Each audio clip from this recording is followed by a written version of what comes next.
আল্লাহ তুমি মানুষের সাথে সেবা করার জন্য আমাকে বাঁচিয়ে রেখেছো। আল্লাহ তুমি যদি আমাকে রায়গঞ্জ থানার মানুষের খেদমত করার জন্য আমাকে খাদেম বানাও, আমি মানুষের নিঃস্বার্থভাবে তোমার কাজ করি। আল্লাহ আমি তোমার কাছে অর্ডার করেছি কিন্তু এই মানুষগুলো যেন আমার কাছ থেকে কোনো দিন অপমানিত না হয়, এই মানুষগুলো যেন কোনোদিন আমার কাছে যেন এসে মুখ ফুলিয়ে না যায়।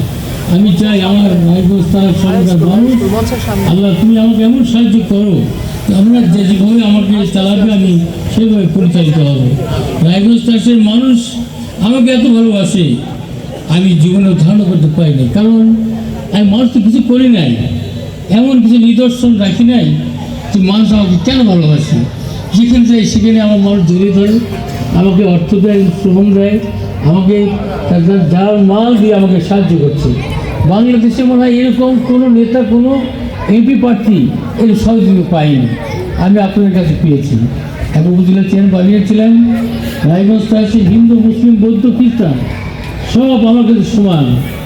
আল্লাহ যেমন, আমি যখন এমপি হবো আমার কোনো দল থাকবে না, আমার কোনো মত থাকবে না, আমার কোনো ধর্ম বর্ণ থাকবে না, আমি সব মানুষের সেবক হতে চাই। আমি আপনাদের মাঝে কাজ করতে চাই। আমার বয়স 60 বছর, আর বালতি কদিন যাই না, কারণ মানুষের যে কোনো মুহূর্তে হতে পারে, এমন কিছু করে দিতে চাই মৃত্যুর পরে যে লোকগুলো বলে লোকটা ভালো ছিল, লোকটা আমাদের কাজ করেছে, লোকটা আমার খারাপ ব্যবহার করে নাই। আল্লাহ তোমার কাছে আমি এই সাহায্য চাই।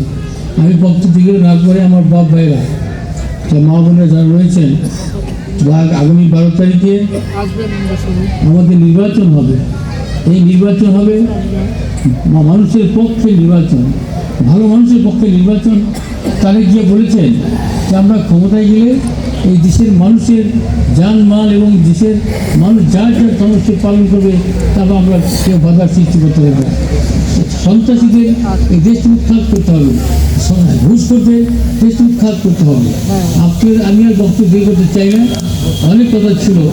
আর আসলে শরীর শারীরিকভাবে খুব অসুস্থ, 2টা রিং পড়িয়েছি আমি। আমার মার্কা ধারেছি, শহীদ জিয়ার মার্কা ধারেছি, খালেদা জিয়ার মার্কা ধারেছি। আমার নেতা শ্রদ্ধেয় নেতা রায়গঞ্জ যিনি আমাকে ভালোবেসে অবসর দিয়েছেন, আমি আপনি বলবো তার সম্মানটা রক্ষা করবেন। মার্কা ধারেছি ভোট দিয়ে আমাকে জয়যুক্ত করলে হিন্দু, মুসলিম, বৌদ্ধ, খ্রিস্টান সবার কাছে আমার অনুরোধ, আমার মার্কা ধারেছি বিপুল পরিমাণ ভোট দিয়ে আমাকে জয়যুক্ত করবেন এবং ইনশাল্লাহ আশা করি আমি আরেকটা পোস্ট আপনাদেরকে উপহার দিতে পারবো। এই প্রত্যাশা রেখে আমি বক্তব্য শেষ করছি। খোদা হাফেজ। বাংলাদেশ জিন্দাবাদ।